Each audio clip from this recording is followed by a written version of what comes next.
Da-da-da-dum. Take two.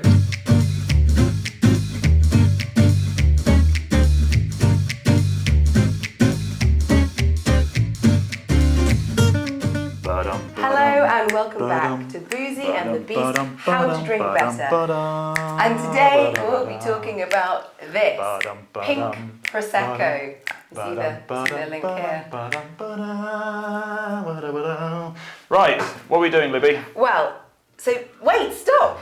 Okay, just so you know, just wait, stop. Just so you know, this is being part of wine history. This is actually an incredibly huge moment because 2020, although not the best year for many, was actually the creation of an entirely new style of wine. Before that, Rosé Prosecco was not legally allowed to exist.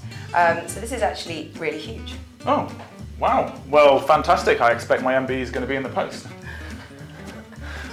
So I know we've looked at Prosecco and the tank method before, but what makes this different? Okay, yes, we've done Prosecco before. Essentially, all Proseccos are made with the Glera grape, which is very floral, sort of semi-aromatic, fruity grape, and they're made in the tank method to retain that sort of floral and fruity freshness. So the reason that this is slightly different is they've taken maybe, I think it's over 20 years of lobbying by the Italian winemakers to the government to allow them to create a rosé Prosecco. And what they've done here is they've added a little bit of Pinot Noir, like they do with a sort of rosé champagne essentially. It's only allowed to be 10 to 15% of Pinot Noir along with the Glera. It's still tank method, so it's still some of those fruity and floral flavours, but now, like a rosé, you'll get more of those red fruit flavours, those strawberries, those red currants, those rose petals, all of that sort of stuff going on. What does that mean to people like me, the consumer? Okay, well, essentially it will mean that rosé Proseccos are going to be a little bit more expensive than your normal Prosecco. That's because Pinot Noir is a very tricky and delicate grape to actually grow. It takes a lot more hard work, so it's probably going to be a couple of pounds more. Okay, so not 3 times the price then? No, still bargain, still probably around like £10 a bottle, maybe going up to like 20 depending to get some, but basically they're always going to be, you're sort of cheaper cheerful. This I believe is £8.50 from Sainsbury's.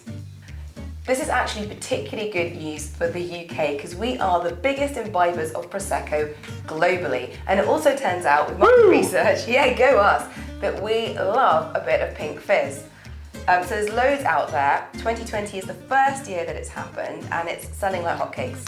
And I know we did an episode ages ago about how to read a wine label, and it can get a bit confusing for anybody, not just people like me. What should I be looking out for? Okay, so there are a few things to watch out for when you're buying your Rosé Prosecco. Number one is they all legally have to be a vintage. They all have to have the year stated on the bottle somewhere, and they are all going to be 2020 because it's the first year it's happened. I'm not sure how many times I can say that, but it's really exciting. I'm a little overexcited. Also, they all have to have this word on it.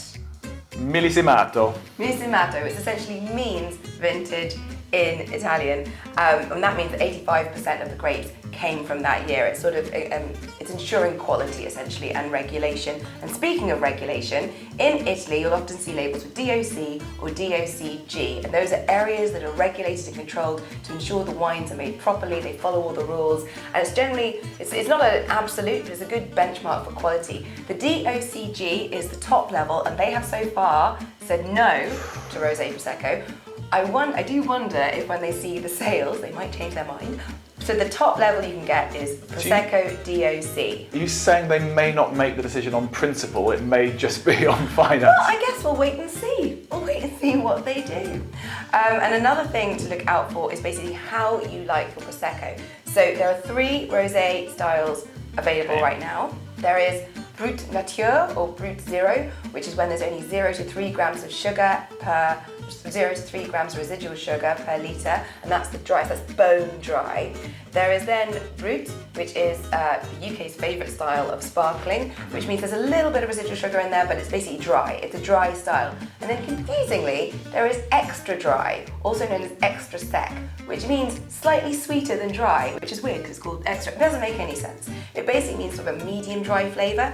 This one is extra dry, so it has a little bit of residual sugar in there, giving it even more of that sort of sweeter fruitiness, but it's not sweet. Currently, there are no sweet rosé Proseccos allowed. This is wine history.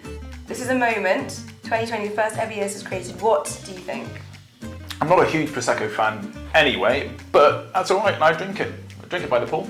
You drink it by the pool. It would pair well with Lilos and bikinis. Sounds great. Sounds fantastic. Sounds good to me. Well, here you go. Cheers to that. Here's to pink Prosecco. Well done, lobbying.